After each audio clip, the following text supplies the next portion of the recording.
اعوذ باللہ من الشیطان الرجیم بسم اللہ الرحمن الرحیم۔ السلام علیکم اسٹوڈنٹس، آج جو موضوع ہم ڈسکس کرنے جا رہے ہیں وہ ریسرچ رپورٹ لکھنے کے حوالے سے زبان و بیان کے حوالے سے ہم بات کرنے جا رہے ہیں کہ زبان کے استعمال میں عمومی اصول کون سے مد نظر رکھنے چاہیے۔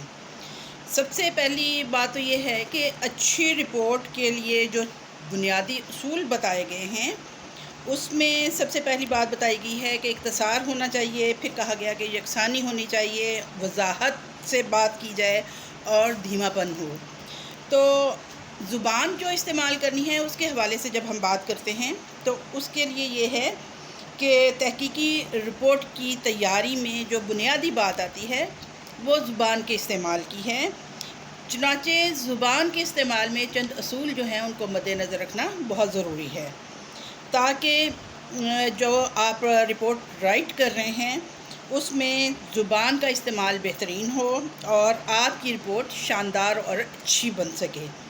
تو اس حوالے سے جو اصول ہیں ان میں سے پہلا اصول یہ ہے کہ سادہ اور مختصر الفاظ کا استعمال کرنا چاہیے، یعنی کوئی بھی بات کرنے کے لیے مشکل الفاظ یا طویل تراکیب لکھنے کی بجائے اگر ہم بات سادہ انداز میں اور آسان تراکیب کے استعمال سے کریں تو اس سے یہ ہے کہ ہماری ضرب الامثال اور جو ہمارے اشعار ہیں ان کا استعمال نہ کریں تو اس سے مفہوم کو سمجھنے میں الجھاؤ پیدا نہیں ہوتا۔ یعنی سادہ اور مختصر زبان استعمال کرنے سے یہ ہوتا ہے کہ دل سے بات نکلتی ہے اور دل تک پہنچتی ہے۔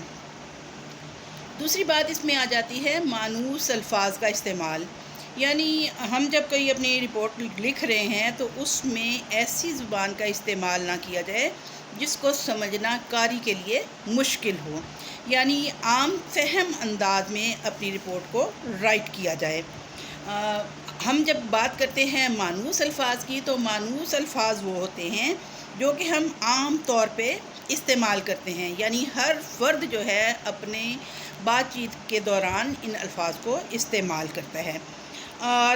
تحقیقی رپورٹس میں بعض اصطلاحات جو بالکل نئی ہوتی ہیں اور نامانوس ہوتی ہیں تو ان کی تشریح کو اگر ہم اپنا رپورٹ رائٹنگ کے اسٹارٹ میں ہی ہم ان کو واضح کر دیں تو اس سے پتہ چل جاتا ہے کہ اس زبان کا استعمال جہاں کیا جا رہا ہے کس معنی و مفہوم کو مد نظر رکھ کے ہم نے استعمال کیا ہے۔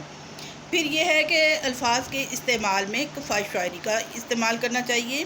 کفایت شاعری کیا ہے؟ اس سے کنجوسی ہرگز مراد نہیں ہے، لیکن بعض اوقات ہم جب لفظ لکھتے ہیں تو ایک لفظ کی بجائے ہم 2-3 الفاظ کا استعمال کر لیتے ہیں، یعنی جیسے ہم کہتے ہیں کچا چٹھا اور وغیرہ وغیرہ کا استعمال کر دیتے ہیں، اور عام طور پہ مترادفات کا ہم استعمال کر لیتے ہیں۔ یہ تجویز بڑی مفید اور کارآمد ہے۔ مثلا اگر ہم کہتے ہیں تو اگر ہم یہ کہہ دیں گے کہ یہ تجویز بڑی کارآمد ہے یا یہ تجویز بڑی مفید ہے تو اس سے بھی ہماری بات کا مفہوم پڑھنے والے کی سمجھ میں آ جائے گا۔ اسی طرح سے تحقیقی رپورٹ کی عبارت کو ہمیں اس انداز سے لکھنا پڑتا ہے جس سے زور پیدا کرنا اور قاری کے جذبات کو جذبات میں لانا مقصود نہیں ہوتا۔ یعنی ہم یہ نہیں چاہتے کہ ان میں جوش و جذبہ پیدا ہو، ہم کوئی جہاد کے بارے میں بات نہیں کر رہے بلکہ ہم اپنی رپورٹ کو واضح اور سلیس انداز میں بیان کرتے ہیں۔ تصرفات کے استعمال میں احتیاط ہونی چاہیے۔ اسم کے ساتھ صفت کا استعمال کرنا عام طور پر یہ ہر انسان کی عادت ہوتی ہے، لیکن جب ہم تحقیقی رپورٹ لکھتے ہیں تو اس میں صفت کو بہت کم استعمال کرنا چاہیے۔ اس سے اگر ہم اس میں صفت کو زیادہ استعمال کریں گے تو اس سے ہماری رپورٹ کے بیان میں معروضیت نہیں پیدا ہوتی، اور اسم صفت کا بہت ہم استعمال کرتے ہیں جیسے سنگین بحران، پھر شدید سیلاب اور عظیم الشان جلسہ وغیرہ، یعنی ہم اس طرح سے اپنی بات میں زور پیدا کرنے کی کوشش کرتے ہیں۔ تو ایسی تراکیب کو تحقیقی رپورٹ لکھنے میں استعمال کرنا موزوں نہیں ہوتا۔ حشو و زوائد، یعنی کسی بھی عبارت میں زائد قسم کے الفاظ نہیں ہونے چاہیے۔ مثلا اکثر و بیشتر ہم کہہ دیتے ہیں ماہ مارچ کے مہینے میں. جب ہم نے ماہ مارچ کے کہہ دیا ہے تو پھر اس کے ساتھ ہمیں مہینے کا استعمال کرنا غیر ضروری ہے. اس طرح سے ہم جب مارچ کہہ دیتے ہیں تو مارچ ظاہر سی بات ہے ایک مہینے کا نام ہے، تو اس میں ماہ مارچ کہنے کی ضرورت پیش نہیں آتی، بلکہ مارچ لکھ دیں گے تو اس سے پتہ چلے گا کہ مارچ کے مہینے کی یہ بات ہے. اسی طرح سے کسی بھی عبارت میں لکھتے ہوئے ہمیں وغیرہ وغیرہ کا استعمال نہیں کرنا چاہیے، اور جب اصل بات ہم لکھ دیتے ہیں عبارت میں تو وہاں پہ وغیرہ کی کیا گنجائش بنتی ہے. پھر دوسری زبانوں کا استعمال جو ہے، دوسری زبانوں کے الفاظ کا استعمال جو ہے وہ تحقیقی رپورٹ میں مناسب نہیں ہوتا. کوشش یہ ہونی چاہیے کہ اسی زبان کے زیادہ سے زیادہ لفظ استعمال کیے جائیں جس میں ہم کوئی بات کر رہے ہیں. اگر انگلش میں لکھ رہے ہیں تو ہمیں انگلش کے ساتھ لیٹن یا فرینچ زبان کا استعمال نہیں کرنا چاہیے، بلکہ اگر ایسا ہو کہ اس زبان میں وہ مخصوص لفظ نہیں مل رہا ہے تو پھر ہم اس کو استعمال کر سکتے ہیں، لیکن جسٹ اپنی علمیت کا اظہار کرنے کے لیے ہمیں یہ نہیں چاہیے کہ ہم غیر ممالک کی زبانوں کو اپنی تحقیقی رپورٹ کا حصہ بنائیں. اور آج کل یہ ہوتا ہے کہ جب ہم اردو میں کوئی رپورٹ لکھ رہے ہوتے ہیں تو اس میں بلا وجہ کوئی افسانہ، کوئی رائٹنگ کچھ بھی کر رہے ہوتے ہیں. یہ ہماری عادت بن گئی ہوئی ہے کہ ہم اردو بولتے ہوئے بھی بیچ میں انگریزی الفاظ کی بھرمار کر دیتے ہیں، بہت زیادہ استعمال کرتے ہیں.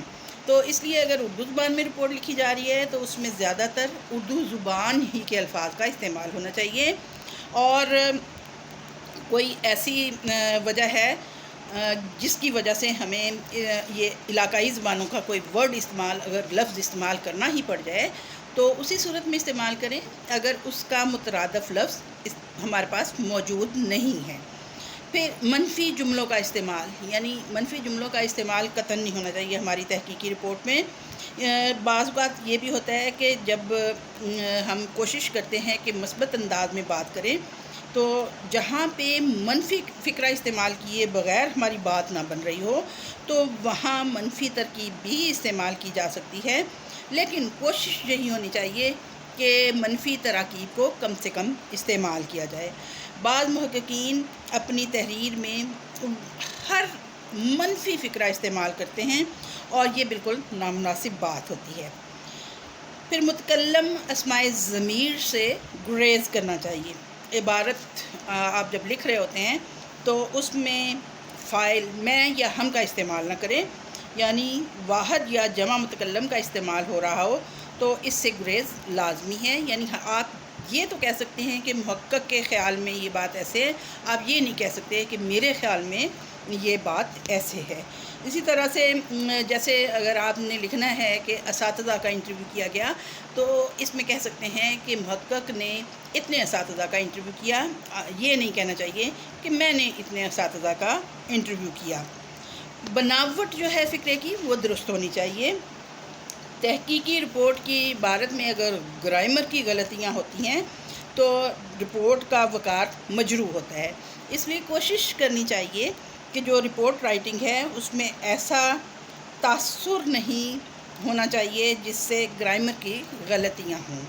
اور اگر رپورٹ کی تکمیل کے بعد زبان دانی کے کسی ماہر کو اگر یہ چیک کروا لی جائے اپنی رپورٹ تو اس سے بہتری آتی ہے. اور رپورٹ کی ٹائپنگ کے حوالے سے اگر ہم بات کر رہے ہوں تو اس میں تحقیقی رپورٹ کی ٹائپنگ تکمیل کے بعد سب سے ضروری بات جو ہے اس کی ٹائپنگ ہوتی ہے. اس مقصد کے لیے محقق کو چاہیے کہ وہ اگر خود اچھی ٹائپنگ نہیں کر سکتا تو وہ کسی ماہر اور اچھے ٹائپسٹ کو اپنے ساتھ کام میں لگائے.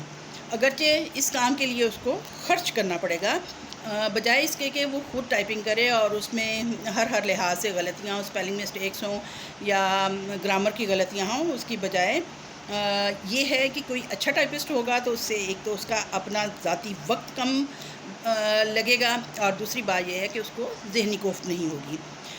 ٹائپسٹ چاہے جتنا مرضی ماہر لگا لیں لیکن یہ محقق کا اپنا فرض ہوتا ہے کہ وہ ٹائپنگ ہونے کے بعد پروف ریڈنگ کرے، یعنی ٹائپنگ کے اعتبار سے درست اور معیاری اس کی رپورٹ ہونی چاہیے. اس حوالے سے بھی چند اصول ہیں جن کو مد نظر رکھنا بہت ضروری ہے.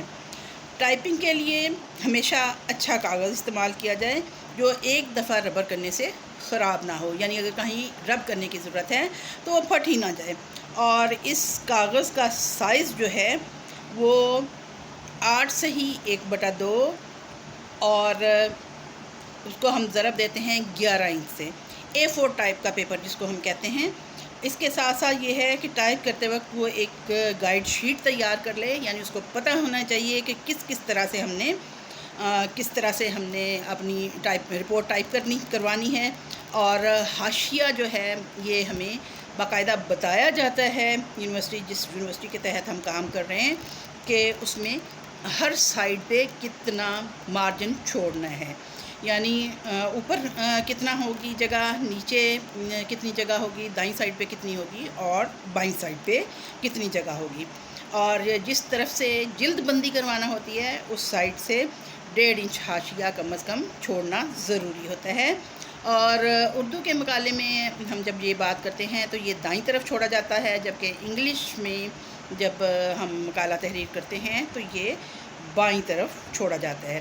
اچھا، جب اردو میں ٹائپنگ کروائی جاتی ہے تو دائیں طرف جب ہم حاشیہ زیادہ چھوڑ دیتے ہیں ٹائپنگ کے لیے تو بائیں طرف 1 انچ کا حاشیہ چھوڑا جاتا ہے، اوپر کی طرف 1.5 اور نیچے 1.5 انچ حاشیہ چھوڑا جاتا ہے۔ پھر یہ ہوتا ہے دوسری بات جس کا خاص طور پہ خیال رکھنا ضروری ہے کہ کاغذ کے صرف ایک طرف ٹائپنگ ہونی چاہیے اور ہر لائن کا درمیانی فاصلہ ڈبل سپیس یعنی 2 سپیس کا ہونا چاہیے، اور ٹائپ جو ہے وہ صاف ستھری ہونی چاہیے اور حروف کے اوپر حروف ٹائپ نہیں ہونی چاہیے۔ پھر یہ ہے کہ ہر نیا پیراگراف جو ہے وہ دائیں طرف سے 7 حروف کی جگہ چھوڑ کر شروع کیا جائے۔ جب ایک لائن پر کوئی لمبا لفظ آخر میں آ جائے تو اردو کی ٹائپ میں بالکل نہ توڑا جائے، کیونکہ اردو کی ٹائپ میں اگر توڑا جائے گا تو لفظ کا مفہوم باقی نہیں رہے گا۔ ہاں، انگریزی ٹائپ میں الفاظ کو ان کی آواز کے حساب سے توڑا جا سکتا ہے، اس مقصد کے لیے لغت دیکھنی ضروری ہوتی ہے۔